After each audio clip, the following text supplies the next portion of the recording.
Wait, that's in Kagurgan, near the Big Jurgen Fjords. Drew Barrymore. Mike Myers. He was more convincingly Swedish than she was in that. That was great. In our awesome tradition of not starting with the first movie, we should do Wayne's World 2. Yeah, that sounds good. Let's do it.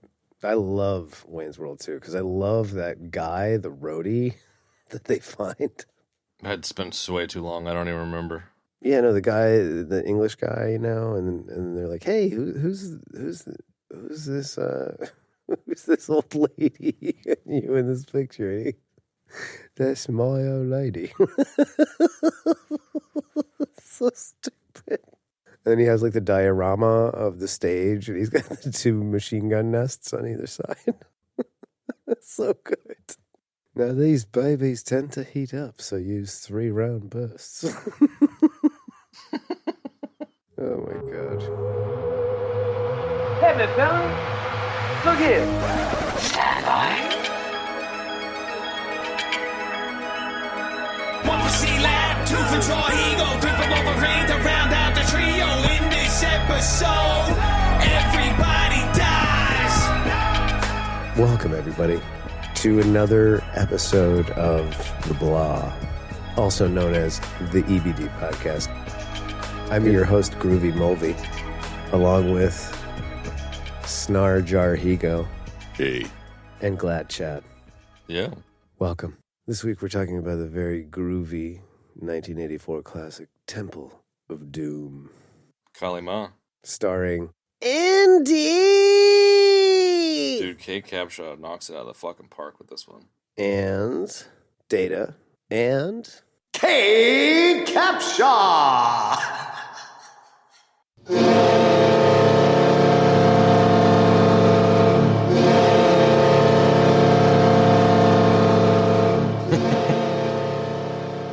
This one goes out to you, Umberto.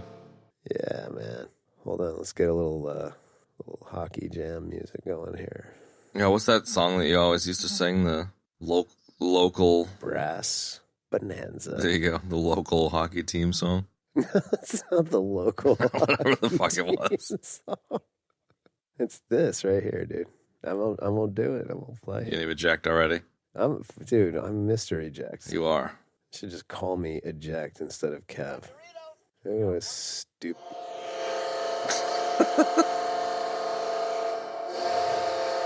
Sounds like you're getting hit by a train.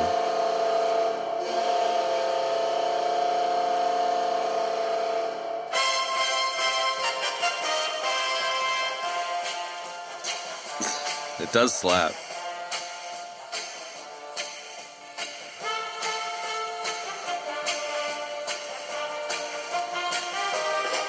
Sweet. Thank you for that. It makes me feel good. Fair enough. There you go. So let's do a little high level, man. And our sort of do a little different intro to the show this week. You know, we'll just kind of keep it mellow and cool. Yeah. Somebody smoked a blunt before the show. What is that? Yeah, man. What is your high level Glad Chat? Go. I watched this one maybe a year or two ago, probably because we spoke about it, and kind of didn't enjoy it as much. I was just kind of like, yeah, I don't really give a shit. But I have to say that I definitely dug it this time around. I think I was just in a crappy headspace, and just the sheer adventure of Indiana Jones movies is just unparalleled these days. There just aren't really many adventure movies anymore, and No. I didn't really realize how dark this movie was seen to be at the time, but for me that wasn't the case because I was 5 and I didn't give a shit. But yeah, I dug it. I enjoyed it. It's fun. It's adventurous. Like, I don't mean this as an insult to the movie, but like, it's the kind of movie where you don't really have to pay super close attention. You can just kind of like go along for the ride. If you want to pay close attention, you can. But yeah, I don't know. It was my first Indiana Jones movie as a kid because I was just past Raiders. So like, I've seen this one easily 10 times more than any of the other ones. Just because it was one of my Hey Beastmasters on TV, I'll watch it. And then, like, a slight aside, there was a Nintendo NES game, I think it was, for this, and I played the living shit out of that. I rented it from Orange Street Video and kept it for a month and owed like $100, and it was great. Orange Street Video, dude. Nice name drop. So I dug watching it this time around, and I think, you know, adventure is my one word high level. Cool. Benny. This is my introduction to the Indiana Jones franchise. I saw this one first in the theater. Ooh. I didn't see Raiders until a few years later on VHS for the first time. Samesies. On this watching, it struck me as I didn't think it was as good as Raiders, but it is a lot of fun. It is really all about fucking just nonstop action. There really aren't many beats where you get to take a rest. It just keeps going and going right from the get-go. I was really struck by how fucking funny Kate Capshaw was in this. Yeah. And I like that they kind of turned like the weepy woman trope sort of on its head, you know, like there are like broken nail jokes, but they're, you know, with a much larger bug stuck to the bottom of your hand, sort of grand finale to the, you know, punchline. I don't know. Yeah, it was good. Nice. It's a fun watch. Nice high level. I'm going to rate your high level, Benny, a 9.357. That was great. It's a pretty good rating, dude. Ooh, I didn't think I was going to get more than a 9.356, but come on, dude. So there you have it, folks. That was Glad Chad and Snarjar. And Jar Ego's award-winning high level. And Jar Ego's now legendary award-winning high level. And what did I call myself at the beginning of this? Groovy Mulvey. So now it's time for Groovy Mulvey. I am just, first I have to react to both of your high levels. I'm not surprised that this was your first, Chad.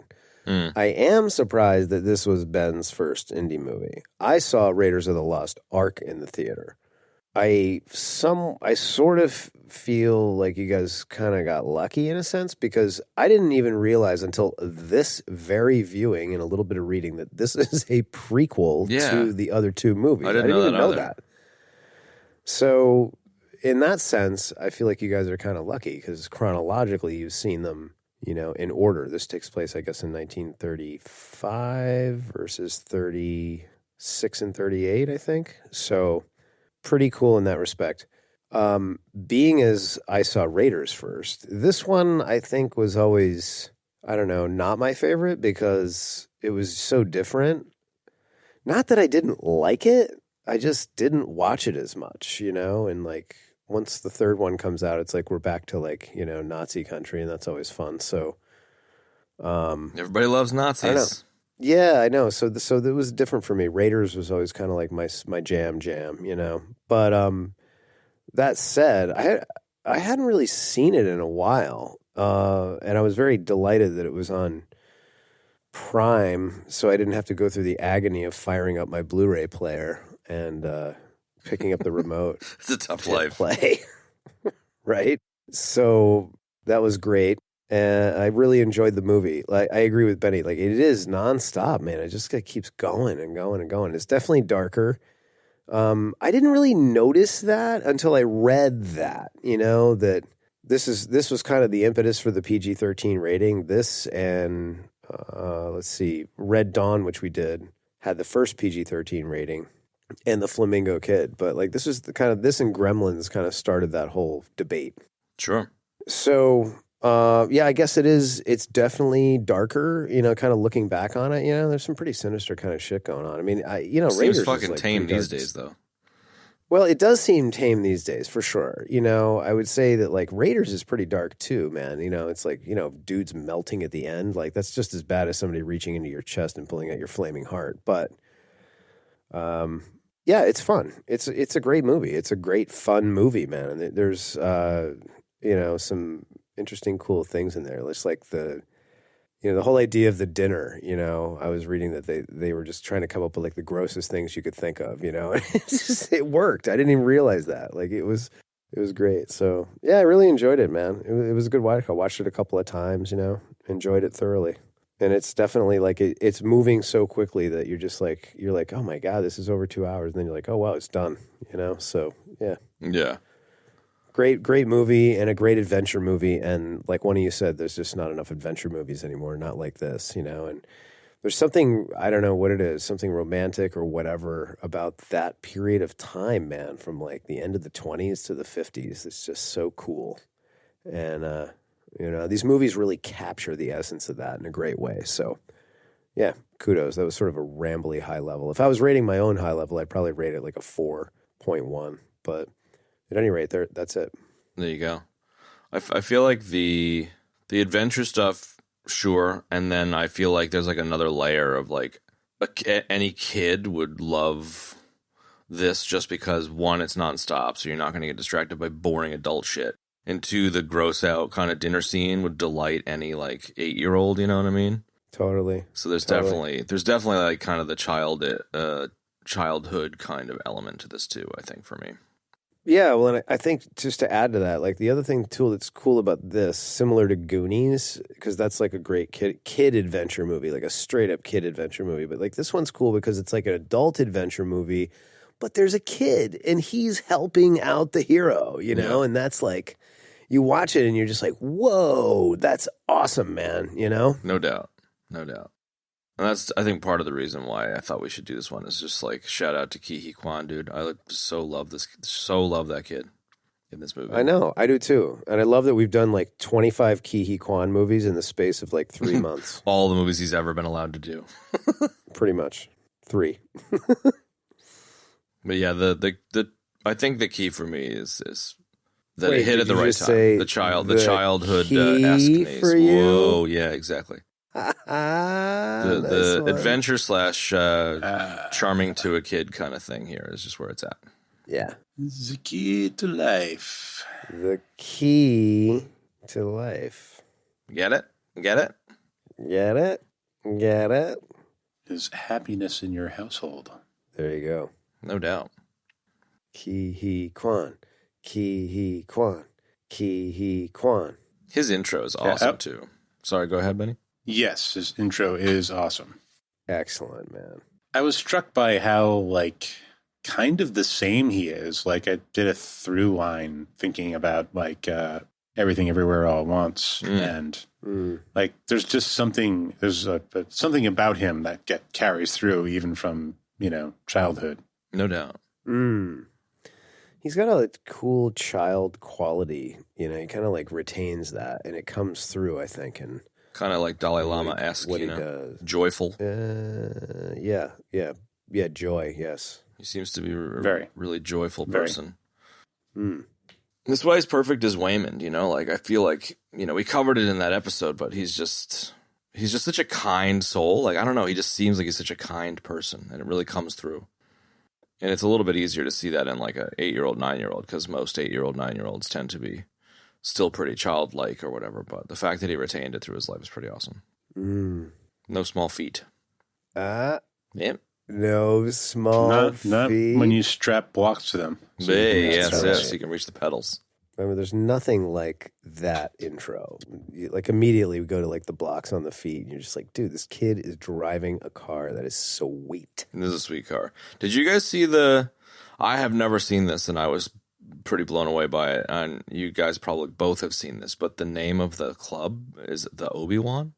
Never, Yes. ever did I notice that. I never noticed that either. This viewing. And I read it, and it was like, no fucking way. And I fired it up, and was like, yep, there you go. That's amazing. Well, that's what I was going to say, was that not only did I never notice it, I didn't even notice it on this watching until I started doing some reading after the first watch. Yeah, exactly. And I was like, wait a minute. You got your chocolate in my peanut butter. Yeah, that was cool. There's some serious nugget action. Club Obi-Wan. Hello, baby. You got your chocolate in my peanut butter, baby. We're hanging out with Lao She. Yakis, try some yakisoba. Obi-Wan actually owns that. That's like, in an alternate universe, he didn't go to Tatooine and lived like a desert hermit. He went to Hong Kong on Earth and opened a club. Called the Obi-Wan. Because that's subtle. It's about as subtle as being old Ben Kenobi. No one's going to find you, bro. And his brother started a cleaning business called OB2. Jesus Christ. It's a Star Wars dad joke death. That is a death. It was a good one, though. It was great. In the annals of crappy deaths. Look out for Obi-Wan, but don't step in Obi-2. Oh, wow. That was terrible, too, bro. Talk about the annals of Star Wars deaths. There's so many Star Wars references in this, man, that I had never picked up on until reading about it. There's so much lore out there about this that I think maybe just part of this, the delight for me on this one is just reading all the shit about it. There's just so much there. Favor us with an offering, Chad. We just did, the Obi-Wan. I know, but you just said there's so much stuff. Like, what else? Dan Aykroyd, who I did notice. I was like, is that fucking Dan Aykroyd? Yes. Dude, I noticed it after I read that, and I was watching it the second time. I know, yeah. I managed to actually just catch it before reading about it and was like, I think that's Dan Aykroyd. Nah, it couldn't be. And then read about it after and was like, fucking Dan Aykroyd.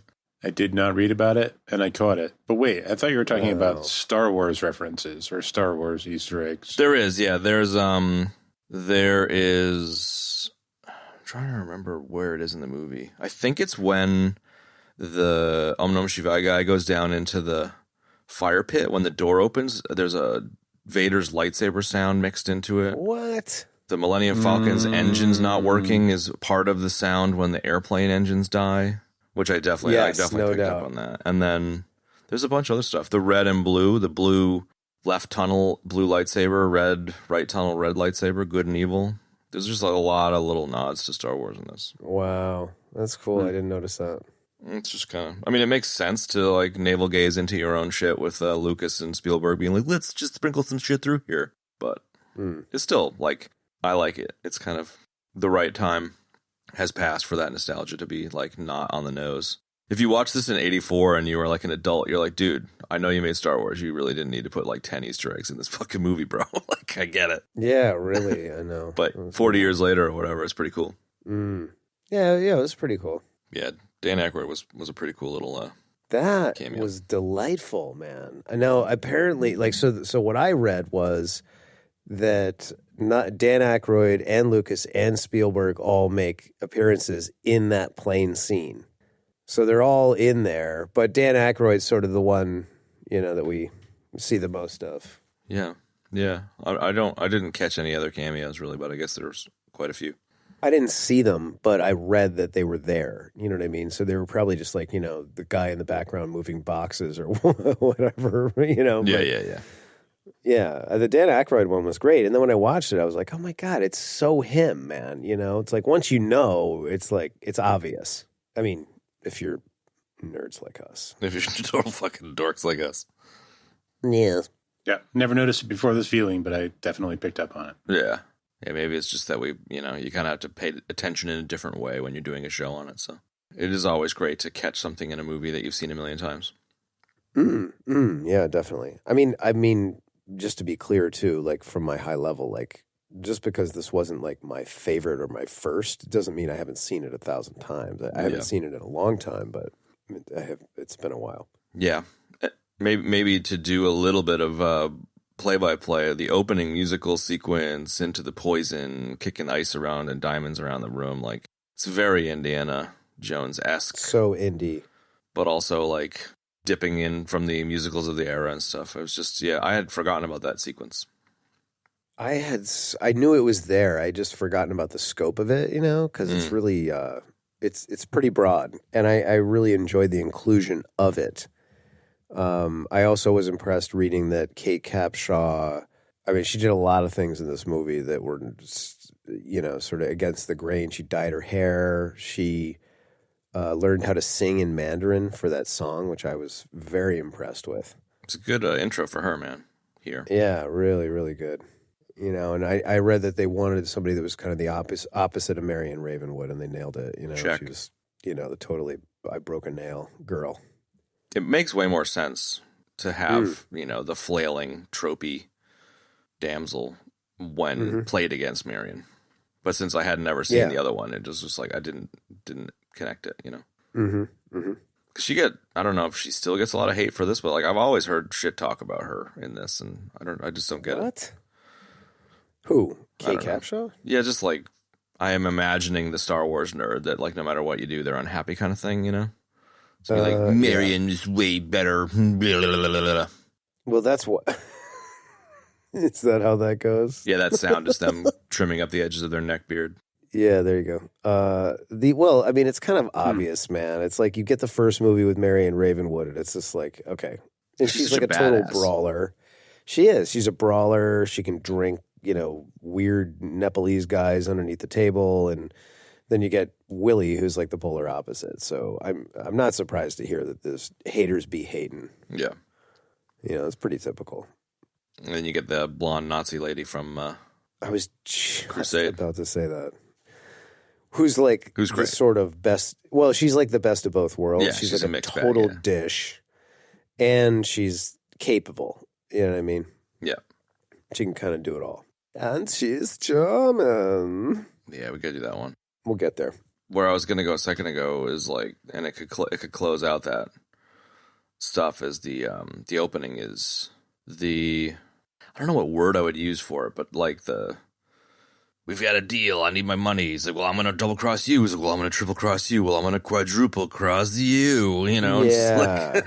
It's just so, I don't know if it's indie or whether indie's cribbing from other stuff, but I found it really delightful, Well, I mean, let's keep in mind, too, that these films are based on, like, the serials from, like, the 50s that those guys used to watch when they were kids. You know what I mean? Yeah.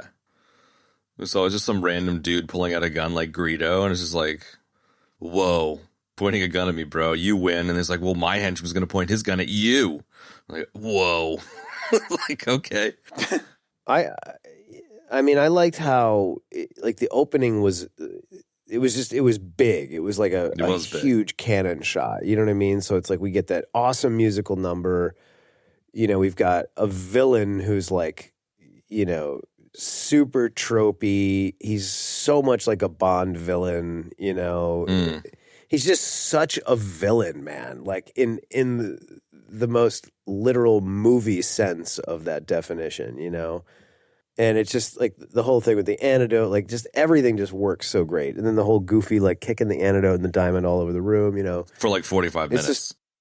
For 45 minutes. And you're just like, oh my God, Indy's going to die, and it's just great, man. And the guy that plays Lao She I love that guy. And he was in something else that we did, and I don't remember what it was. I know that he's in Bloodsport, which we haven't done. No. And he was in Bruce Lee's Game of Death, I think, too. Yeah, and some other, I feel like some other crappy movie maybe that we did. But he's great, dude. He just knocks it out of the park playing the evil Asian villain, dude, with all his toadies, man. He's just great, Dude, how about that like baby turtle toady? This big skinny giraffe turtle guy. He was great. The dude next to him. Wait, such what? a weird looking toady. Like this like super tall, skinny, weird like Jack the Pumpkin King fucking toady who shoots shoots his buddy. Yeah, we're with you, Chad. Go ahead. Keep going. Turtle Jack the Pumpkin King, too. He was just such a weird looking guy.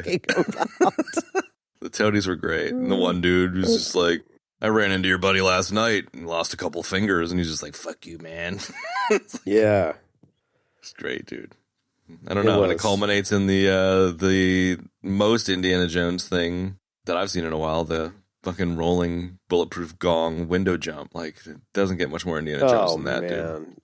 Agreed, but like I think I don't know, the line, like the Lao She lines too were just they're pretty so super villainy, like just the like when he puts the antidote on the tray, he's like, "What's that?" The antidote to the poison you just drank, Dr. Jones. Perfect. Those toadies are all pumped. Ridiculously awesome, man. And now you'll give the diamond back to me. Right. And then the gong, and then we're out the window, and short round, bro. Just like I don't know, Benny, you nailed it, man. I had never really thought about this movie that way, but I mean, it is literally just like one thing to the next. So it's like he goes out the window into the car, and now we're into a car chase. We get done with the car chase at the airport, and we've got a very brief breather, and then we're in the plane. I love the thing where Indy's like, "See you later now, Shay." He closes the door. Perfect. Yeah. So good. Shay gets the last laugh again. Mm-hmm. Again. You know, and then they wake up and the fuel is gone and the two pilots are gone. And then it's like, and now we're off again on a inflatable raft sled ride. You Which know, is the it's craziest fucking thing ever.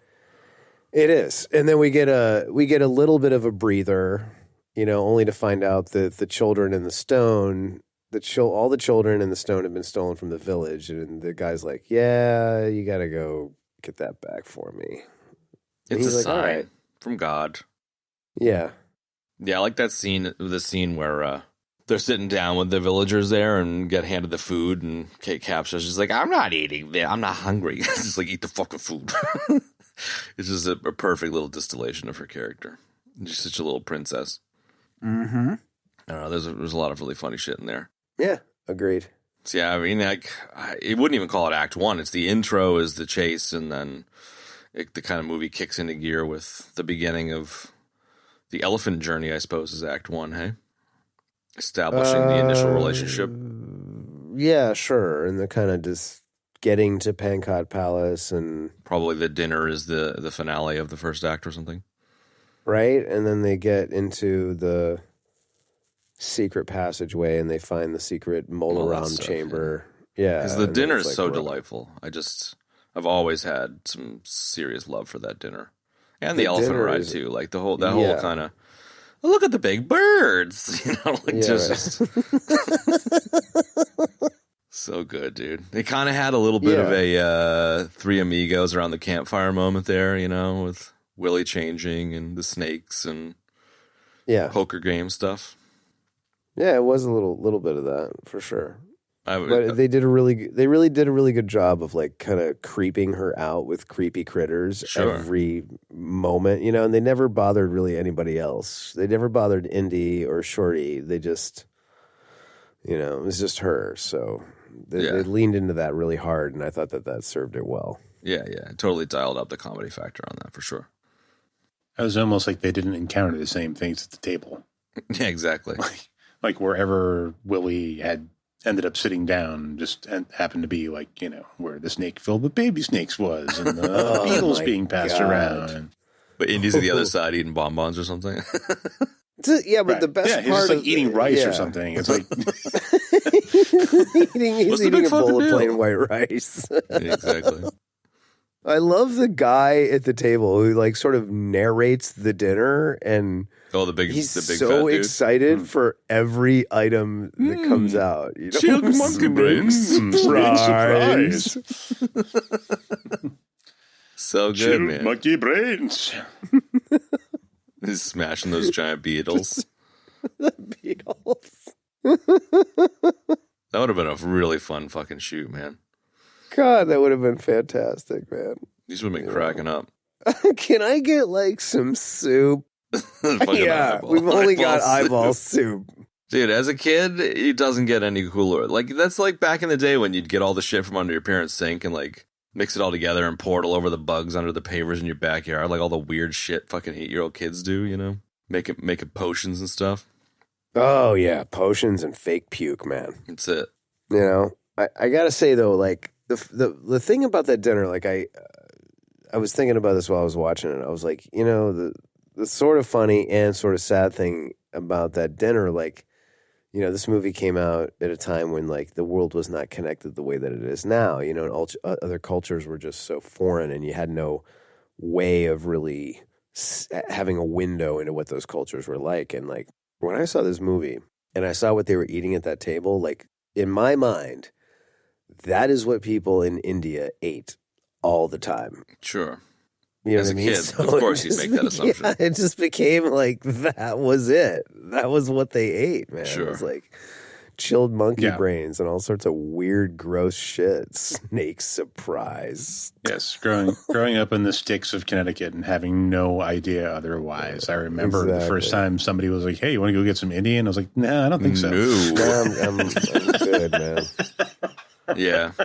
I never realized that the Indian government got all bent out of shape about it. And we're like, not filming here, dude. Like, it makes sense, obviously, considering how tropey it makes shitty total it sense, is, dude. Yeah, it totally does. Well, I mean, they were shitting all over it, you know what I mean? It's like, it was pretty piss poor. So they had to, kick it on over to Sri Lanka, dude, and do it from there. But those guys are like, I don't fucking care, man. You can make fun of the Indians. Come on over. Yeah, exactly. Yeah. I mean, like, it's like a comedian kind of thing where, like, if you're just making fun of something and it's a joke, it's not a big deal. But I think the issue is probably that as an 8-year-old, you're like, no, that's what the Indian people eat. It's like, no, it's not, dude. It's a joke, or it's like it's a trope or whatever. So I get it. I get kind of both sides of that one.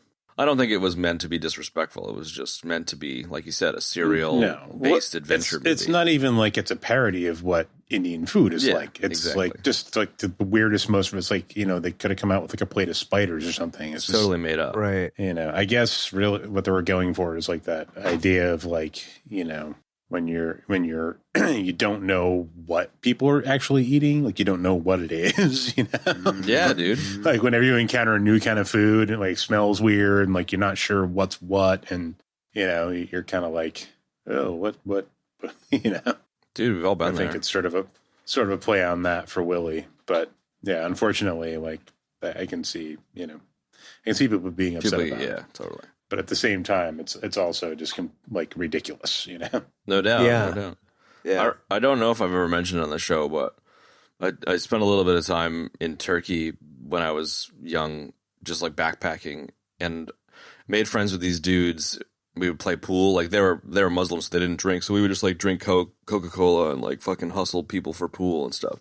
And we'd go to this place like at like 2 a.m. and eat food, and it was just like a buffet style, kind of tell the guy what you want and they'll serve it to you right then and there. And I wanted some bean soup, so I asked for bean soup, but it turns out the word for brain is bean, so I ended up with sheep's brain soup. So it was exactly like this, it's like, oh, okay. Wow. Yeah, guess I'm eating fucking sheep's brains, dude. Sounds delicious. And let me tell you, it was very much like this movie. Like I definitely probably had a Temple of Doom flashback at the time. Wow. So, like, I totally dig where you're going, Benny, where it's like, you go to your fucking great aunt Ethel's house and she gives you a fucking Jell-O surprise with weird chunks of meat inside it or something. So, like, I totally get that part of it. And then there's even just, like, the in a foreign country getting served some weird-ass shit side of it. So, like, totally, man. It's a completely legitimate thing. No doubt. Have you ever seen those fucking 60s, 50s, 60s Jell-O things people ate? It was the weirdest thing ever. Yeah, it was, man. Oh, yeah. Oh, yeah. And your mom and dad are like, fucking eat it. You're like, I'm not eating it.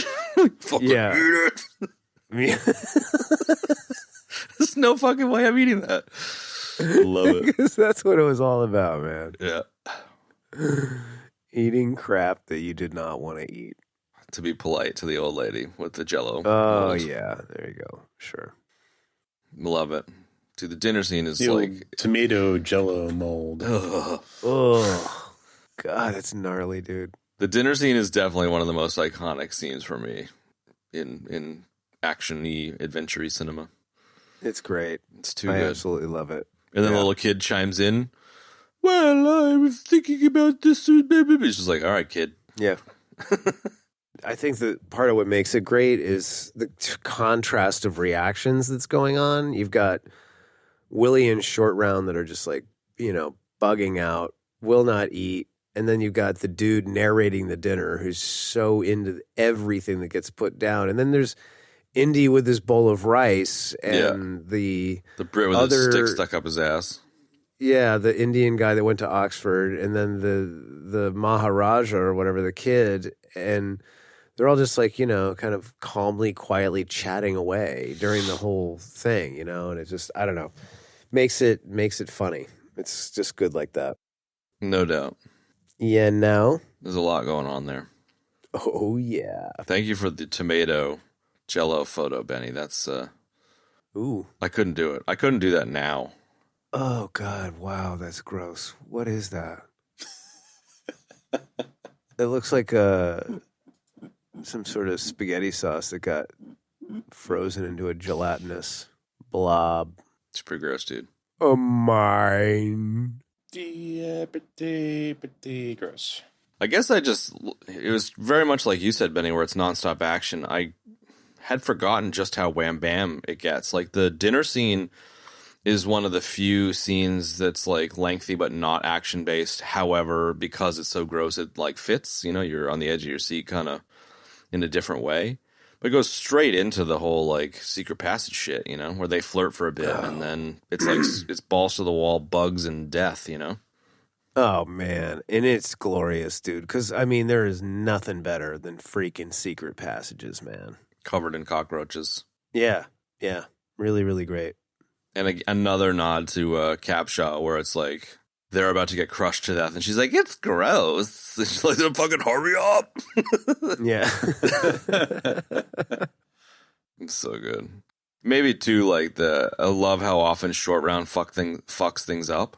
But he's just a kid, so he's like, it wasn't me, I'm sorry. You told me to go over here, I leaned against the wall, you know?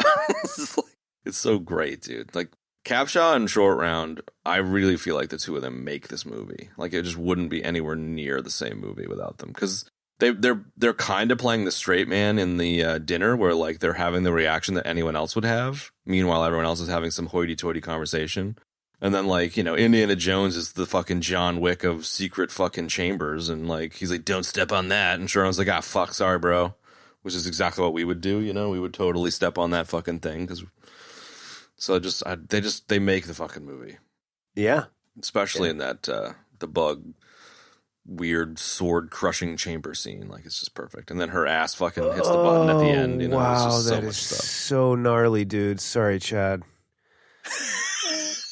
Celery flavor Jello for salads. Gelatin salad mix and vegetables. Oh my God, this cannot be real. It is. I've been having a conversation with myself about Indiana Jones while you guys have been trading Jello photos. I'm really sorry, Chad, but this is just amazing, man. I love that the two of you guys have a fucking Jello mold death. It's so good. Dude, that Jello with like the floating olives and the like hot dogs, like that's the one I'm looking at. Entrapped in the oh my God, I think I might rather eat the Beatles. I'm not sure, but I would actually. I'm gonna call that the. At least you know what that is, you know. This is like trapped in hot dog olive Jello death. I saw something the other day about Jello, like this kind of weird Jello mold shit, that was saying that one of the reasons why it was so popular is because if you served it to your dinner guests, it showed that you were wealthy enough to have a sweet refrigerator instead of an icebox. So it was like a way to flex to your fucking neighbors and shit, which is like, I don't agree with it, but it kind of makes sense. They're like, yep, I can do this. You can't do this. And if anyone in the 50s served that to me and they were like, I've got a refrigerator, I'm like, well, congratulations, but I'm not eating that bullshit, dude. No fucking way, bro. Wow. It's quite a flex. Yeah, that's a flex, all right. Savory aspects. Dude, like regular Jello, like legit fruit-flavored fucking Jello desserts, I think are weird and kind of gross. It's just a weird thing. Jello's just weird. That was profound. Yeah, well, I mean, it's, you know, it's up there with the palindromes. Jello, Jello's weird, you know? Jello's just weird. Jello's just weird, you know? Jello is weird. We need to make it into a donut. All right, where the hell are we here? Yeah, so fuck you guys. Grabbing our hat from under the closing door is what we're doing. Oh, yeah, there we go. I promise this is the last one. All right, fine. Send it over, buddy. Oh, God damn. Spaghetti-O tubular Jello with fucking mini Frankenfurters? Yeah, but the thing about that is that it's just... Where are you finding this shit? It's all cold. Like, yeah, dude. That's cold. That's cold, hot. Like that right there. It's cold Chef Boyardee. You know, it's cold SpaghettiOs. Cold hot Jello. dogs. Cold SpaghettiOs entrapped in aspic. It's cold. Yeah. It's cold SpaghettiOs with hot, but instead of the SpaghettiOs with hot dogs, it's SpaghettiOs with the hot dog sort of centerpiece. But those hot dogs look cold and raw and just no. I'd totally eat some SpaghettiOs with hot dogs, just not cold, dude. No way. I would never do it cold. That looks absolutely... Oh, my God. It looks like it should have been on the table in the Edward Scissorhands backyard barbecue. It's fucked. Yeah. Well, it was a worthy cul-de-sac, Benny. Thank you for sharing your Jello it's been a while since we've had a complete departure. Has it, though? Has it been a while? I think it has, actually. We've been more down to business lately. I recently put together about 15 Bruno pictures for the 15 chapters when we talked about his mustache for a while. Remember we went on like a Google image Bruno mustache hunt. So maybe that's why it's fresh in my mind. Yeah, I'm kind of amazed that made it to the podcast, but hey. Content is content, I guess. Content is king. Wow, what the fuck is that, dude? Is that chicken? I think it's like, light meat, chicken, dark meat, turkey, beef, maybe some pork. That is so fucking disgusting. Well, it's Jello chapter art this week in the show.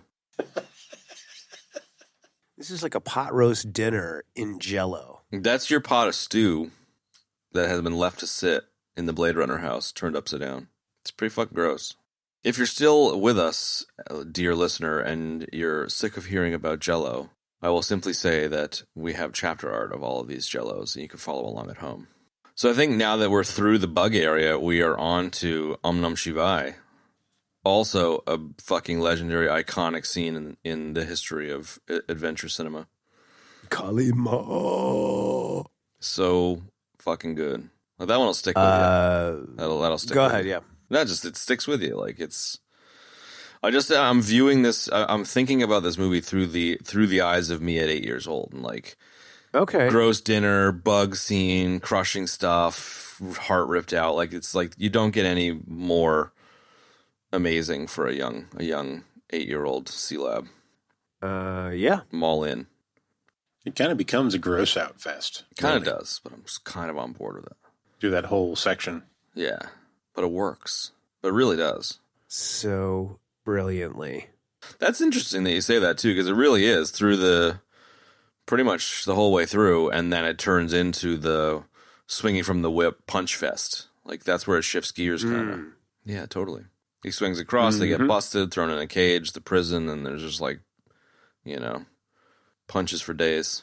Yeah, I always forget like how the sequence of events goes there, but yeah, it's really, really good, man. I mean, it's amazing to me how much time is spent in that chamber before they do like a little kind of reset and go back in, or do they? Yeah, they do, yeah. Like once they're down there, like they witness the whole thing, and then we go into the spike room with the bugs, and then we get through that, and then they go down there, and then it's like pretty much just all down there. Yeah, they watch the first sacrifice. And then he but I'm saying goes after out the first sacrifice, to save the day, and he gets busted, and Team A gets busted, him and Team B gets busted, and then they escape. Yeah, they do like the blood drinking second sacrifice stuff. Right, but all of there's no like break there. Like they find the secret passageway, by accident, and then they go down there, they witness it. Then he goes down there after they all leave. And then they get caught, and then they're basically down there for like pretty much the whole till the minecarts. I guess you could call it. Yeah, right? Yeah. Am I remembering that right? Yeah. It sticks with them. Okay. Yeah. Okay. Awesome. Yep. Yep. Yeah, I don't know. There's just something about was it Mumm-Ra? Is that his name? Yeah, no, dude. It's Mumm-Ra, not Mumm-Ra. Mumm-Ra. He should be Mumm-Ra. That would be an excellent mashup right there. That would be. Right? Yeah, Mumm-Ra, that's right. Mumm-Ra, that's a death. I love it. Ancient spirits of evil. Dude, you kinda have a Plankton SpongeBob vibe there, bro. I kind of have a what? Plankton from SpongeBob vibe. Really? Yeah, a little bit. What's his name? Clancy fucking Brown or whatever? Yeah, Clancy Brown plays Mr. Krabs. Doesn't he do Plankton too? Maybe not. I don't know who that is. You gotta watch yourself some SpongeBob, dude. Yeah, well, I have started watching it, sort of. Death. Right? All right. Good God, man. We got a lot of... Wait, well, I just missed another death, too. What was the one I just missed before that? Somebody else's death. The Mumm-Ra death. Oh, dang. Yeah, Mumm-Ra is so good, dude. This fucking cow head thing and his Street Fighter 2 paint job on his forehead. It's perfect. How about, wait, what is his name? You Mumm-Ra? think How about that's where they got the idea for Dhalsim? Dhalsim, yeah, exactly, dude. Are you serious, dude? Is that true? I don't know. Just now that you brought it up. Did you see that the Oxford trained douchey prime minister played Dhalsim in the Street Fighter movie? What? Oh, really? Yeah, legit. Yeah. That's funny. Yep. Wow. How about this, Chad? The Mumm-Ra death. Whoa. Huh? That's a mouthful of jello. Mumm-Ra? Yeah, right, because the guy's name is Mumm-Ra, and then Chad said Mumm-Ra, so I mashed them Mumm-Ra. together. Nobody really cares. I'm going to go ahead and give myself another I'm your death. host, That would be the Mumm-Ra. Nobody cares. Nobody cares about my death. We're not in the death section. It's true. Oh my God. Nobody cares about. Okay. My deaths. Death. Nobody cares about my deaths. Death. That's a death. I just feel like the whole Om Shivai thing is like edge of your seat. You're just like, it was worth the time. It was worth them, spending a bunch of time watching the whole thing. Mm-hmm. She screams at the top of her fucking lungs, what's going on? Mm. And What's going on? And he pulls out the heart. Like, it's just, yeah. Dude, the heart pull is just iconic, dude. It's so well done, and it's so creepy and so cringy, man. And I watched this movie and that part, and I must have, sat there with my hand near my eyes, cringing every single time for many, many, many years. It's really well done. Like, to kind of go back to the debate, about, the movie being too dark, because they said that, Lucas and Spielberg were both coming out of, splitting up with their wives or something like that. So they're both in these kind of weird spaces, right? So they made the movie really dark. And it's like, I think that worked for the movie pretty well. Totally. Because this whole sequence underground in the secret chamber is just really scary, man. I mean, not now, obviously, but like when I was younger, I was like, this scared the shit out of me, dude. You're all cuddled up. Yeah, with somebody reaching into your chest and just pulling your heart out. I was just like, oh my God, somebody can do that? Yeah, it's pretty awesome. And then they open up the door and there's a giant pit of fucking lava. Like, it doesn't get any better, man. So good. It really Evil doesn't cult get player. any better, man. Who doesn't want a shaft like a mine shaft into lava? Everybody does. I know. I could not agree more. And then after all of that, as if that wasn't enough, then we have Kaaaaate Capshaw. Jesus Christ. Yep, she's great. I like the Indy drinking the blood twist. That was a cool little twist back in the day, where he gets force fed the blood and turns bad for a while. Dude, how creepy was that weird cup with the mouth spout? Creepy. Yet another facet of the gross out fest. There you go. Yeah, that's right, dude. This movie is a gross out fest. It really is. I'm digging it. Literally. Yeah, and I dig it. I think that's sort of the strength of the movie, man, is that we get these great gross outs. With that cup, I thought that cup was so freaky. And the whole idea of being forced to drink weird blood from a cup shaped like that. Yeah, and like it comes out like a baby bird spout, That spooked the shit out of me. The cup spits blood into your mouth. So gross, dude. Ugh, dude, why did you just say that? And then that? it clearly makes you have the world's like worst creepy trip ever. Yeah. Yeah. I mean, like, super creepy. Totally. Mm-hmm. Right? It's just so tropey, and I love the fucking shit out of it. The more I talk about it, the more hyped I'm getting. Yeah. I know, me too. Like, I kind of want to go stop doing this so we can go watch Like for the fourth time this week. Yep. Pretty much. What else? Go ahead. Say anything. Nobody said anything. It might have been your Hartford Whalers theme coming back on. No, it's my overactive imagination. Apparently. Apparently.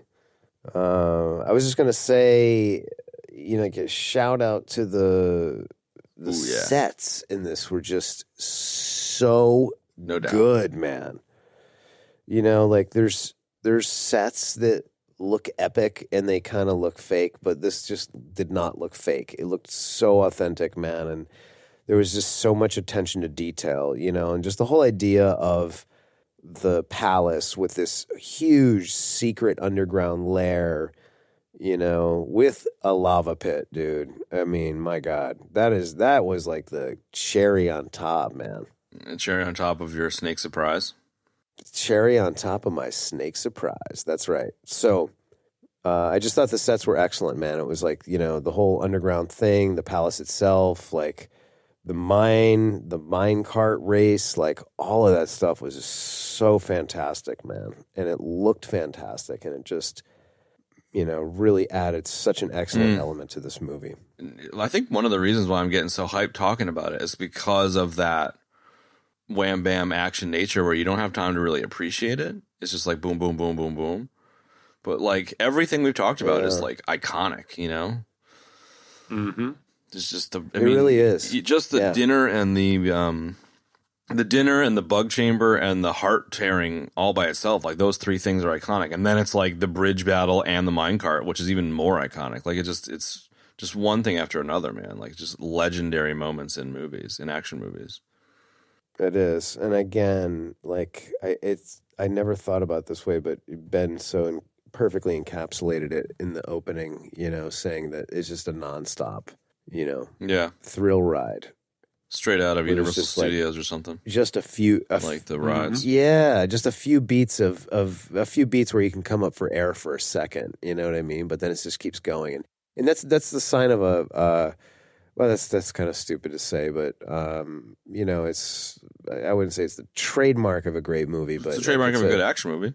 Well, yeah, I guess so, man. I mean, you can have pacing that's, alternates between slow and fast, and it can be good and it can be interesting, and it's always good to come up for air for a second too, man. But like, as far as like just KTM, man, keeping them moving, like this movie might be the king. It's so damn good at it, and without making it like exhausting or tiresome or, you're just wearing you the fuck out. You know what I mean? It's just, it doesn't have any of that. It's the same momentum as a Commando, but it's not anywhere near as cheese stick.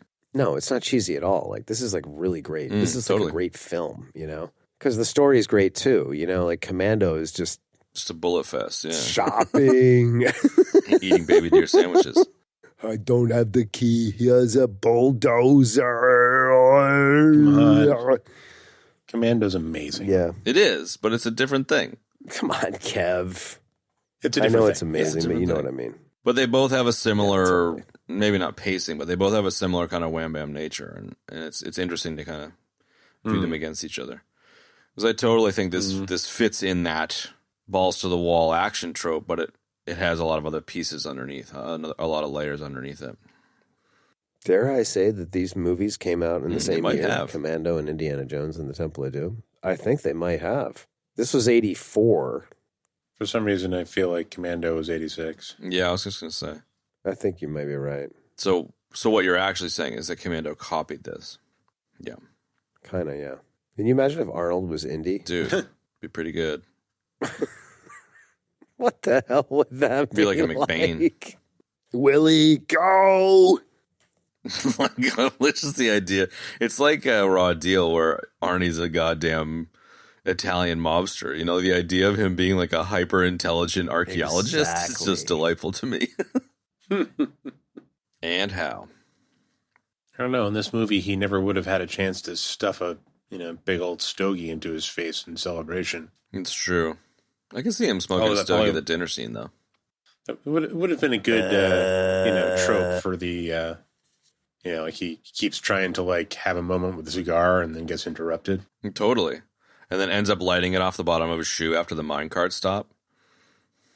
Or maybe right after he sends the big bearded dude through the... Oh, yeah. Our buddy. The rock crusher thing, which, by the way, that was a really kind of disappointing...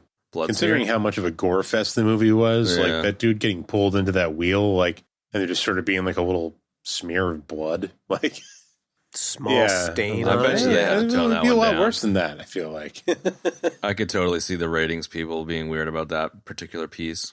Oh, come on. Of course they were, man. I mean, that guy, I knew that he was the mechanic from Raiders, but I didn't realize he was also the Sherpa in Raiders. He's in a bunch of too, shit. We man. did a whole segment on him. I know. I just, like typical guy, I can't remember any of it. What was his name again?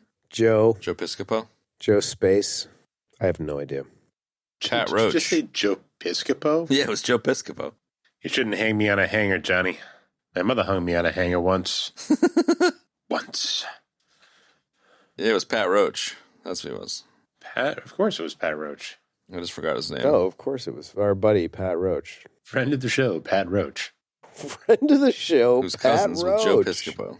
He was KL in Willow. And he was the man-ape in Conan the Destroyer, which is, I think, where we first spoke about him.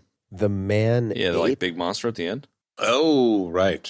Oh, snap. Wait, the monster at the end or the monster weird ape in creature the with Crystal Palace? strangely male, normal man Yeah, that guy. skin, nipples, and chest hair and stuff. Yeah, exactly. It was like half lizard. It was You this talking about weird- the Weird what the beast wizard that turns like into? just for some reason like stops like at the neck and has like a normal like middle-aged man torso. Precisely. Wow, We went on a rampage about him, I remember. That was funny as fuck. wow, dude, that guy's a professional wrestler. Yeah, I can see that. He was known by the name Bomber Pat Roach and Big Pat Roach. There you go. That's crazy, man. So If there's any relation to Linus Roach? Totally. hold on, I'm working on that. Might be his dad. It's his stepdad. You know that I'm dying for that to be true. Oh, dude, he died in 2004, man. He was only 67. What? Boo. Yeah. Boo. No kids, man. Well, 2 kids, but if it No was kids, but Linus Roach. two kids. No kids. Sorry. Wait, no 2 Not kids. 2. Just you. Yeah, not Linus Roach. You know, he played the Purifier in Chronicles of Riddick. Did you know that he was turned down as Really? Darth Vader? No, that's a nugget, dude. Yeah. Hey, we're not in the Nuggets section quite yet. That's a Well, good this nugget, is, dude. This is so outside of the scope. It is. This is so outside of the scope of this Aha! movie, Aha! yeah. You've grown a mustache. He was turned down as Darth Vader, but then Lucas loved him, so he cast him in Beautiful. these movies. I love it. Well, that was our entire segment on the guy that gets squished by the rock wheel, the rock crusher. Oh my God, he was in the Last Crusade Yeah, he was, as yeah. well. Wow, I guess really did like that guy. I do. Anyway, Who fucking knows, dude? Same way we got onto Jello molds. Anticlimactic Deaths. gore on the getting crushed by the rock wheel. how about anticlimactic show content? Exactly. Oh, Jesus. I'm going to name this section anticlimactic show content. You mentioned earlier Ki-Hee Kwan, being a kid in the movie, being part of the adventure. I love his little mini boss battle with the Sultan of Swing at the end there, with the Yes. with the voodoo doll and shit. That was great, man. Oh, you mean like the 2 kids fighting? Yeah, the sidekick boss battle. Swing. Yeah, I don't know. Yeah, it was Wasn't that kinda what he was called? Yeah. The Maharaj. That's it. Yeah. Yeah, it was like, sort of like Ralphie versus Scott Farkas. Yeah. Scut Farkas. That reminds me, there definitely some. I mean, beyond the weird feast thing, like there were some really weird, like, sort of mix-ups of like cultural stuff going on in this movie, like what, dude? like the voodoo doll that the Maharaj was true. using to like torture Indy, like. I'm not sure what that was about. Like Mumm-Ra had like a shrunken head on his like headdress. Like There's other things that they're just like, yeah, we'll just whatever. We'll just use whatever we want to. It's a perfect example of white bread American isms. Let's just take all the weird shit from all the cultures and make one big culture. Like, okay, right? Yeah. Let's make one big, weird, scary culture. I'm surprised there wasn't like a Russian henchman on the team or something. Yeah, right. That's true, man. The voodoo doll was very out of place, but I don't know. Everyone knew what it was, I guess. So fuck it. You don't have to go explaining it. Who knows? Yeah, I like that sequence. The whole mine room battle with the voodoo doll. It's a very action set piece. Yeah, it was. And then the whole, of course, the mine cart. Dude, the mine cart is legit, dude. Like, it doesn't get much cooler than that. Dude, you know what I can't figure out, Chad, or both of you, why they never made some kind of mine cart roller coaster ride, right? I thought you were going somewhere totally different with that. I thought you were going to say, why didn't they make like a mine cart track racing toy? What do they call those ones that like the ones that have the triggers on them that have like the little electric tracks? Bro, I forget what they call those. Slot car racing? Slot cars, yeah. X. Dude, imagine if Indiana Jones and the Temple of Doom slot car racetrack kit. Like, that would have been the fucking coolest toy in the world. Yeah, Benny still has my AFX track, I think. Yeah? It would have been sweet. I don't know. Ben, do you still have it? I thought I gave it back to you, but if I don't have it, it's in Al's basement. Nice. Because I had to move. Oh, yeah, no, I know. Well, come on, that would have been the sickest toy ever. I thought you came out and I gave it back to you, like I don't no, around when I knew I was around when I knew I was leaving. I don't know. You mean when you were leaving Sleasdale? Yeah, because you were definitely this will be fascinating for everybody to know. This week in this episode, everybody knows we talk about where our shit is stored. You definitely came out right around when I was moving out. So I remember that. Sworn that maybe I'd given it to you then, or that you maybe you grabbed did. it then. But I don't know, man. I don't remember that. But I yeah.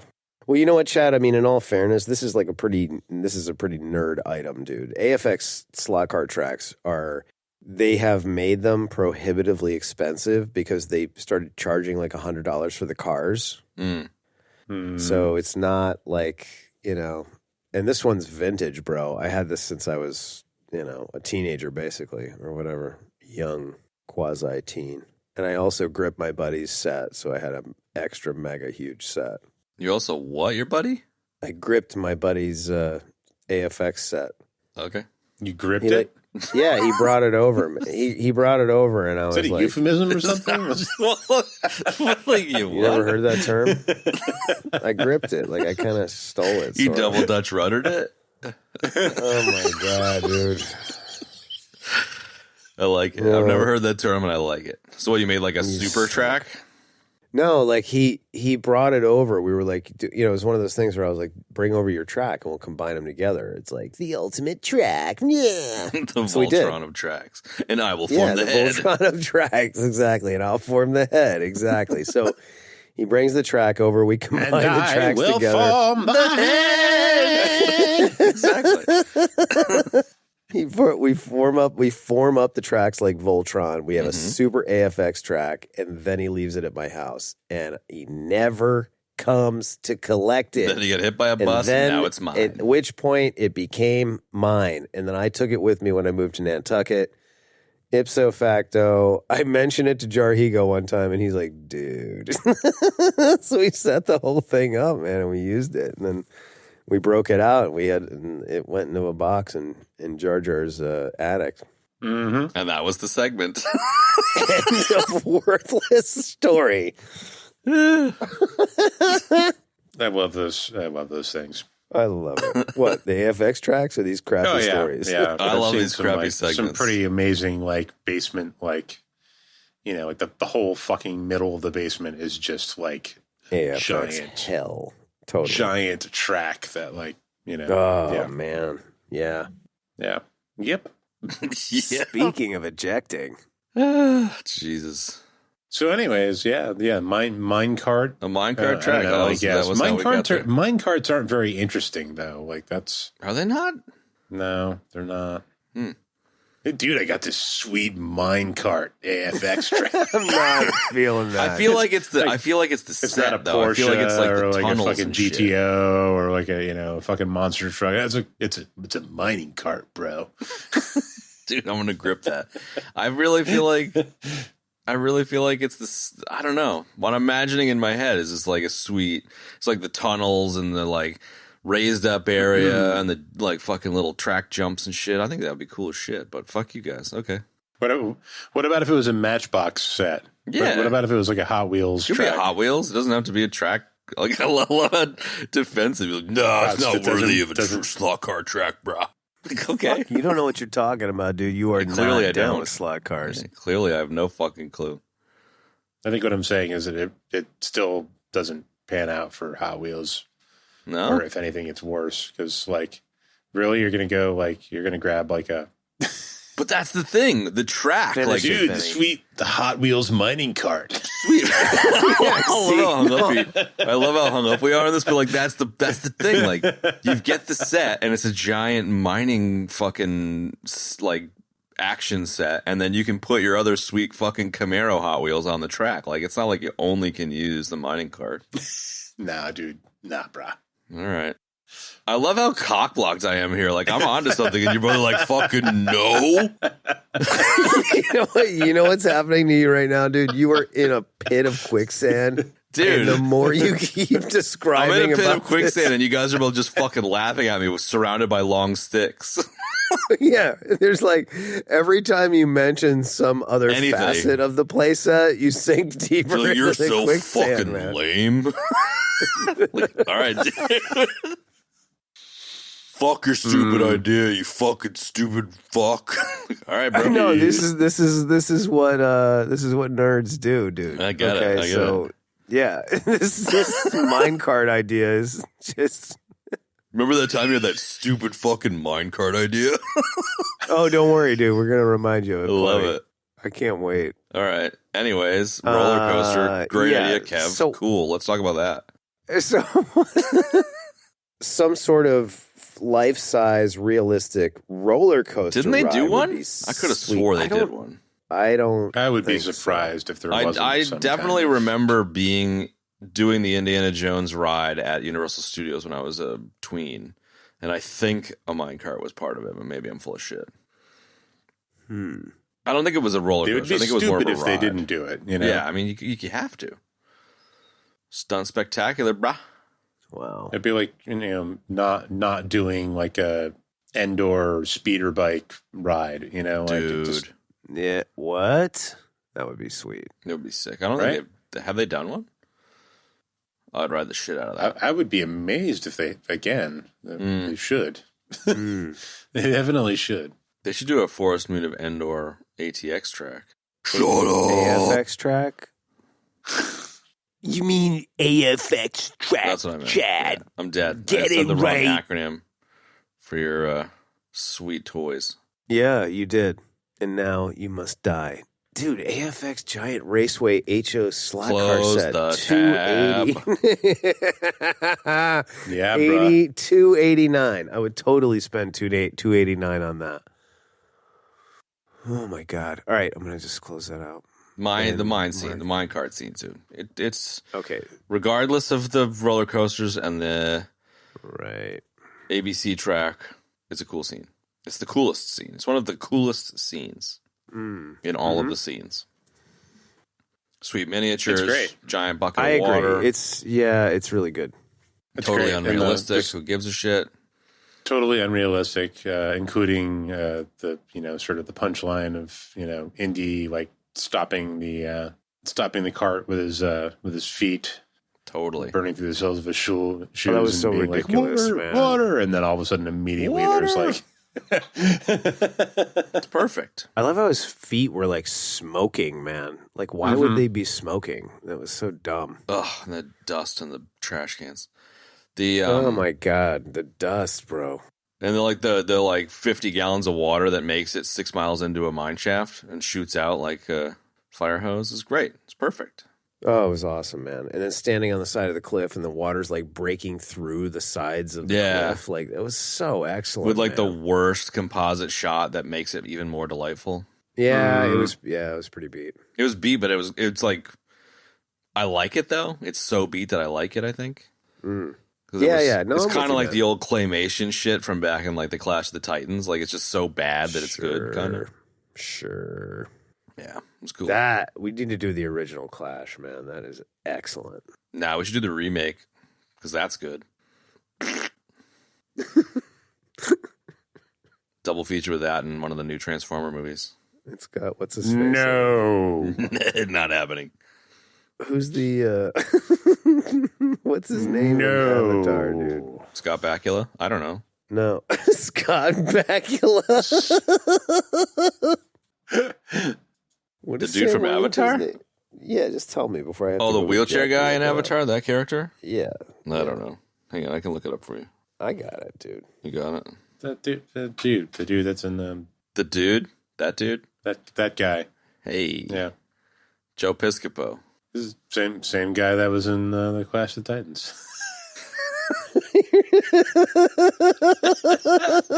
Such a douche. I love it. That was great. Nicely done. See how it works. Jake Sully. That was his name. That was the character's name. Jake the Snake? Roberts?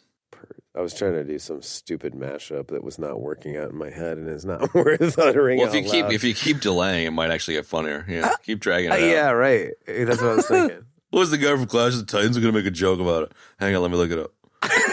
Let me see how lame it's going to be first. Love it. This is a really weird connective Worthington. tissue here, but I feel like the cliff water shooting out thing really reminded me of that side of the building scene in Fifth Element with Lilu and the cops for some reason. Yeah, definitely. That's a good call, man. Kind of had that vibe. Hey, help. Please. Help. Play us. How funny would it have been if he looks over and Kate Capshaw's going, Please. play us. Help. Love it. And then Short Round goes, Kate Capshaw. Because of course. Woo. There Yeah. it is, driving a Zamboni Wait, what? Driving a Zamboni through the Yes. streets of Hong Kong. through the mine shafts. Yeah, there you go. Can you imagine? Yeah, he had a Zamboni Hot Wheels on his track, bro. Dude. Yeah, there you go. Just keeps getting Just keep cooler, going, dude. man. Yeah. Keep going. But then you can bring your other Hot Wheels and use them on the minecart track, bro. Fuck you, It's dude. gonna I be love it. sweet. I'm actually onto something here, and you guys are just fucking haters. Oh my God, I love it. Dude, you rag on me like every show incessantly, like one thing, and you're like, dude, you guys are dicks. I'm going to fight you afterward. Yep. That's it. That's it. Woo! Yeah, it is. Anyway. On to God, the final set piece, dude. The fucking legendary Bridge of Doom. Yeah, there you go. Doesn't get much better than that, man. It doesn't, man. Especially when Indy just like, you know, he's playing some hard poker there, man. You know, he's like, just fuck it, I'm cutting the rope. He's That's like, it. yeah, dude, no other way to do it. I can't fucking believe that they actually made that bridge. Like, did you see that shit about like the British Army Corps of Engineers or something made like a legit bridge, like 100 feet in the air? Yeah, it's really actually crazy. I like the wording in the blurb that I read. It was that there was an Army Corps of Engineers nearby building a bridge, and they were more than happy to construct the rope bridge for the production, man. I was For like, wow, funsies. okay. Yeah, right? Exactly. Really thrifty. Yeah. It was cool, man. It's a fucking cool it was bridge. a great Like, that's and a great ending for Mola Ram Mumm-Ra, dude. You know, totally, Mola Mumm-Ram. You know, that was a good ending for him, dude. A pit of crocodiles, like, and I love how he had a nice. There had solid, to be crocodiles. definitely. There did, and what was It wasn't what I enough really peril liked just was, to fall into the water. It had to be crocodiles. Yeah. yeah. And what I particularly enjoyed was the how he fell and he took a nice, solid, hard bounce off the lower cliff and then out into the water where the crocodiles were concentrated. That was great. Perfect. Hang on, I'm going to grab a beer. Hang on. Okay. I love that. I'm in the middle of laughing. I'm going to go get a beer. This is my favorite part of the whole movie. Be right back. That is such a me thing to do. Oh, man. Sorry. You're going to come back with a fucking granola bar like last time. Liz. Keep it up, dude. We're gonna add all that to the minecart set, bro. Totally, bro. Anyway, sorry. We were at the death scene. You were in the middle of a sentence and then left the podcast scene. Yep. That was also where we were at. Yep. Yeah, dude. Just the rope cut.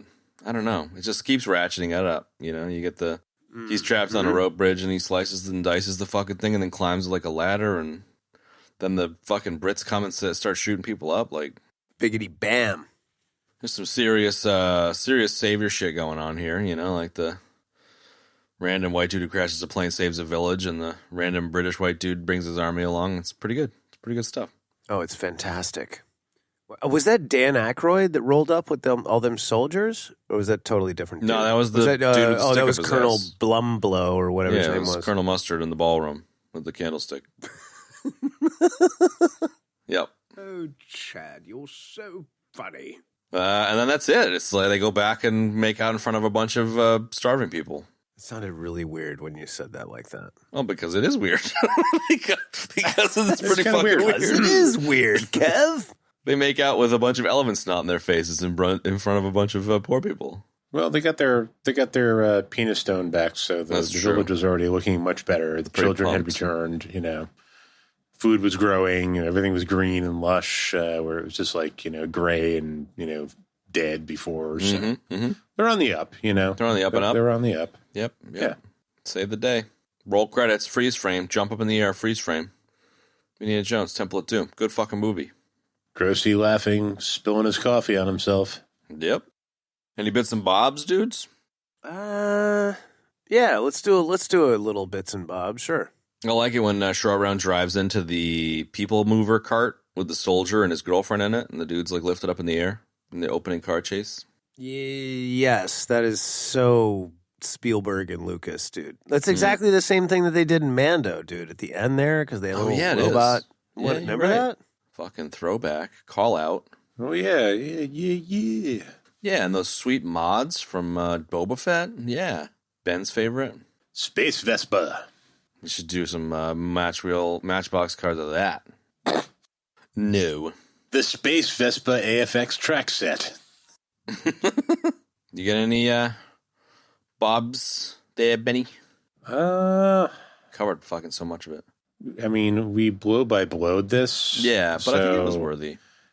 No, it's fine, but I think we've really gone over the biggest beats here.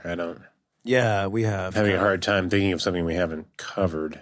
I like the bit where he gives her the plate of fruit. He didn't really cover that in much detail. Until like 5 minutes, you'll be back here, and they're all like on their beds, writing in their diaries about how much they want to shag each other. I really liked the stones themselves and like what the stones did when they were all brought together. Like, and I also never caught that or I just didn't remember it that the stones had like diamonds inside. You know what I mean? And when they were all in close proximity, that's what made them glow. I like that device as the sort of MacGuffin. Diamonds? Yeah, totally. Yeah, stones were cool. And that like bit where Harrison Ford just says some random shit and the stones light on fire and fall out of the bag or whatever in the final fight, in the final countdown. Oh, yeah, right. Boop, boop. What the else? Final countdown? Yeah, I don't know. I think we covered pretty much everything. I'm trying to think of something else. I don't know. We kind of went through this with a fine-tooth comb. I mean, what about the... This always struck me as ridiculous, but it's just one of those things that's fun to see in a movie, like ejecting out of the plane in a rubber raft and then sliding down the mountain, landing on the mountain, sliding down the mountain, going off a cliff, landing in like a whitewater fucking rapids and, just that whole thing. I hate being wet. Yeah. And stopping in front of a random Indian It dude. always seemed ridiculous to me, but it's just fun to see. It's pretty funny. I guess Mythbusters did a thing on that and busted that out. I don't think you need a scientific experiment to determine how realistic that is, though. Wait, which part? Sorry. The raft out of the airplane being able to survive that kind of fall. So ridiculous, man. But Like, it's so great. You don't really need to test out whether that would work or not. I can tell you right now, it wouldn't fucking work. No. Did they really do that on Mythbusters? Yeah. I saw a blurb that they did. They probably just did it for funsies as opposed to trying to actually see if it was real or not. Funsies? All right. I mean, it would be pretty fun to do. You could throw a dummy in a raft out of a fucking airplane. Like, I'd do that. That'd be fun. Dummy, it's not the same, though. No, you don't think so? Well, Nuggets deaths ratings then, dudes. Yeah, I kind of fired off all my nugs during the course. You got anything, Chad? I do. I have some nugs that I think were worthy. There was 6 million of them. I have a gripe nug, which is that Harrison Ford was awarded a star on the Hollywood Walk of Fame in 2003, which just proves how completely stupid the Hollywood stars are, because if that motherfucker can't get a star until 2003, like, something's broken. That's definitely weird. It's like, the dude's a fucking Because legend, man. It's not like Harrison Ford is like some, little known indie star or something, Right? Like he's like a blockbuster. He's a legendary fucking, dude. Yeah, he's a movie star. I mean, Yeah, but they're definitely d-bags, because I think we talked about this when we did Everything Everywhere. Like James Hong, right? Yeah. He's like been in so many movies we love, including Wayne's World 2, I might add, right? But he was in Everything Everywhere, and he's 90. Dude, he's And been in Everything Everywhere. Just got his star. It's crazy. I mean, there's totally going to be some fucking bullshit about, like, Asian people not getting stars because fucking Hollywood, but, like, Harrison Ford, dude, just proves that they're complete assholes top to bottom. Not only are they shitbags, but they're assholes. Their assholishness does not have a racial component to it, dude. It can't. This proves it. You know what I mean? Yeah. They're just I would have said that the James Hong thing would have been just because of the same, Ke Quan being like, there was never an opportunity for me for so long, and now there finally is. Like, I would have said it's something in that space, but like you said, the Harrison Ford thing just totally just shows that they're just shitbags towards everybody. Mm-hmm. Well, you can walk in true bubblegum. That's true. It could be both. The two aren't necessarily mutually exclusive. There was a couple other cool things about Ford. He taught Ke Quan how to swim during the filming of this, which was kind of cool. I just love the idea of like them hanging out offset, like in the hotel or whatever. I think that's really adorable. I'm kind of picturing them at like a Days Inn. Yeah, exactly. Over chlorinated pool. Totally. Like hanging out. There's like nobody else in there but them. Yeah. So I like that. Days Inn. Super random. The Days Inn off I-84. There's like right near the Cape Cod Mall is the Regency Hotel, and it was like the coolest place to go when you were a kid in Nantucket because like it had 2 arcade machines, dude. Wow. Let's go to the Regency, bro. It's got turtles in time. 4-player turtles in time, dude. Bro. Totally. Another Ford. Nice name drop, Chad. Another Ford nugget. He was a roadie for the fucking Doors, which I thought was interesting. What? Get out of here. He was not. Seriously. He was, yeah. I'm a huge fan of the Doors. Couple more. Molaram's chant. Oh, boy. Maro, fucking, whatever the fuck he said, translates to kill the pig, flay his skin, drink his blood, which is a lift from Lord of the Flies, which is cool. Jesus Christ, dude. What? No, it's not. That's not cool. Yeah, this is kind of weird. Go ahead. Why is it not cool? Lord of the Flies, great. Classic, well, we still like you. We just think that's weird. It's a good book. Great story, too. Go ahead. 3 main characters named after dogs. Short Round was named after the screenwriter's dog. Yeah. Willie was named after Spielberg's dog, and Indiana was named after Lucas's dog. Hey, I know what we should do. Let's name all the characters after our dogs. Exactly. And last one I think is interesting, where during the whipping scene, The crew played a practical joke on Harrison Ford while he was chained to a stone. Barbara Streisand appeared dressed like a dominatrix. And Carrie Fisher came out and threw herself in front of Ford to protect him. And evidently Irvin Kershner got all butthurt about it. And they actually filmed the sequence. I would love to see that footage. Yeah. Be cool. That'd be cool. It's kind of weird, but... Wow. That's kind of like a... Whatever, like a... What do they call that shit where you fuck up? Blooper? It's kind of like a blooper a nugget that sucks? Yeah. Track cards, See, bro. Snaps and I were noting like how much of a masochist Indy seemed to be in this movie. Yeah. So there were jokes about such things, and it's really bizarro to realize that was actually like in the cards. Yeah. No doubt. Well, those nuggets fell flat, so fuck you very much. Thank you. And yeah, dude. I know. I love it. We turned the screw. We turned it back. We turned your evil power back on you. Evidently, North Australia. yeah. That's all right. I can And take you're it. definitely not responding well. I love it. Yeah, just gonna, go cry myself to sleep on my Australian pillow. I just got another 8 months of you ragging on me every show and me not saying anything about it coming up. Hey, man. That'll be fun. I can't take it. I can give it. I just can't take it. No, I know. That's what I'm saying. That's the subtext of what I'm saying. Gonna go eat some stale Australian Oreos and cry myself to sleep. Yeah. There you go. On your oversized Australian pillow. Mm-hmm. Totally. All right. Kangaroo. All right. Deaths. We ready for deaths? Mm-hmm. Please. All right. We had, firstly, great deaths this week. Probably some of the best, like, deaths we've had in a while in terms of, like, each death was, like, really good, well-deserved, Fitting. great names, a lot of stupidity, which I just love. And we represented well with like a good number of deaths as well. There were a couple of doubles as well, so I'm always happy about that. So I started us off with a OB2 Star Wars dad joke death. Thank you for that, Chad. That was bad. Great title. Terrible death. Ben then followed that up immediately with the don't step in the OB2 death, Star Wars death. Yeah, I like that one. And then we had a was better, BK. It was we had a better. BK Home of the Whopper death, which is the trapped in hot dog olive jello death.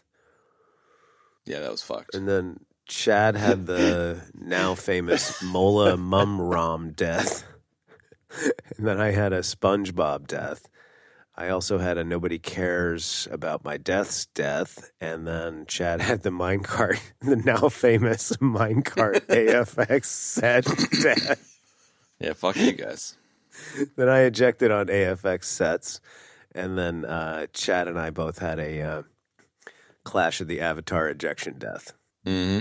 And that's all I got. It's quite a few. Yeah, it was good. It was a very good showing. I love that there was a Clash of the Avatar death. Yeah. And still somehow Sam Worthington was never mentioned.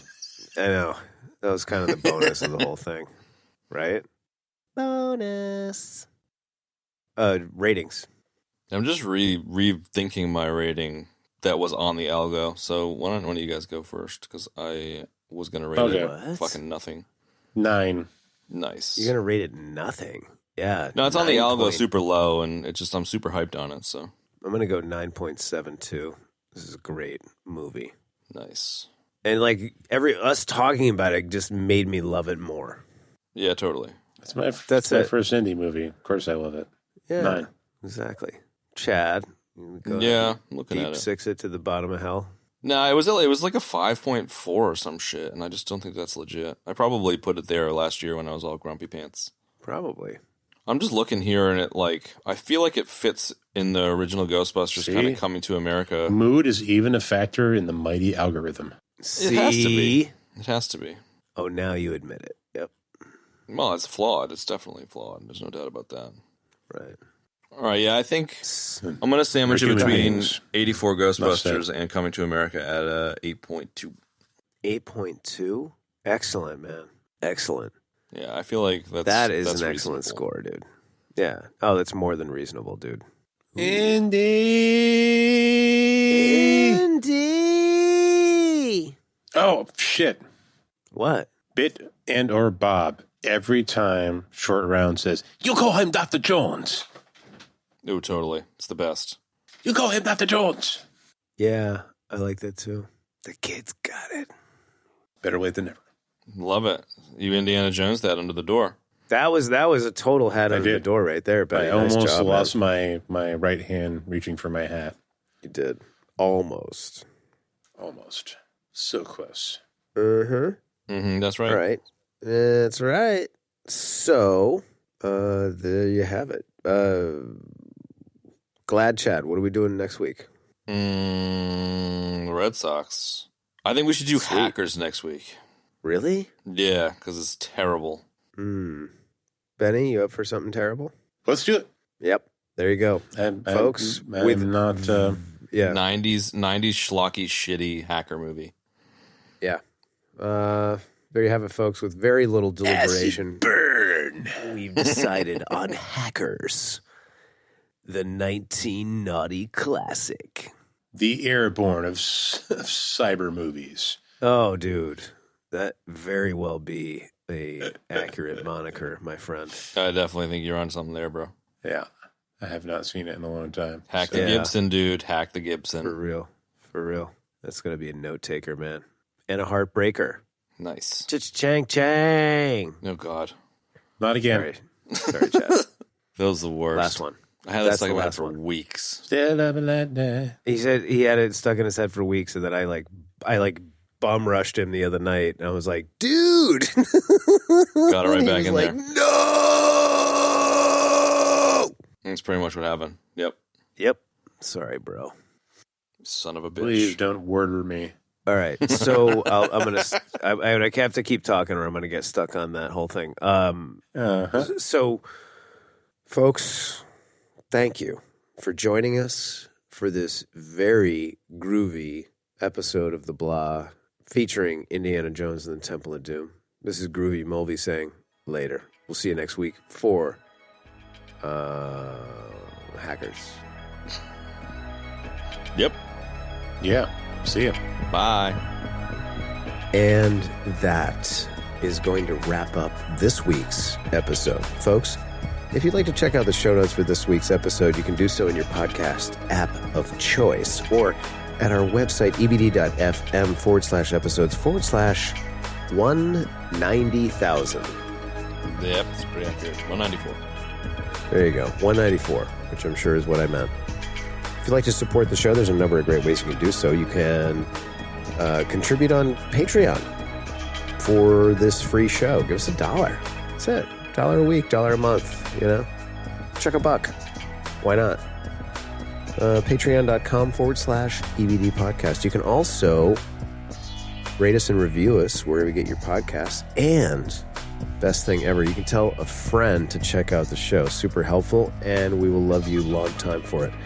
So, also don't forget to check us out on social media where we post all of our greatest nudes right there on Instagram for you folks to enjoy.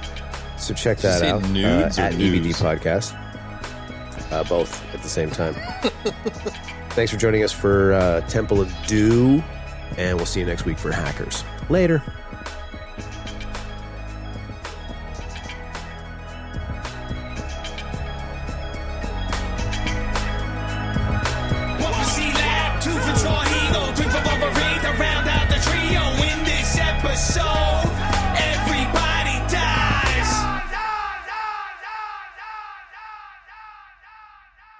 Beady, beady, beady. Play us.